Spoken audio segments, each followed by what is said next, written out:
सर्वप्रथम सर्वांना दीपावलीच्या खूप साऱ्या शुभेच्छा. यावर्षी लक्ष्मीपूजन नेमकं कधी करावं याबाबतीत खूप संभ्रम आहेत.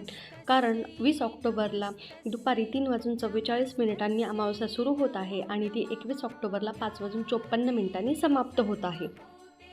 आपल्या धार्मिक मान्यतेनुसार किंवा पंचांगानुसार उगवती तिथी जी असते ती आपण ग्राह्य धरतो.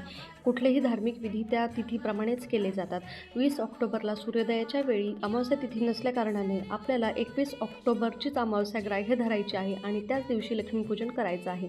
तर यावेळी लक्ष्मीपूजन कोणत्या वेळी करावं, तर त्यासाठी अत्यंत शुभ असा मुहूर्त म्हणजे संध्याकाळी 6:10 पासून 8:40 अत्यंत शुभ मुहूर्त आहे.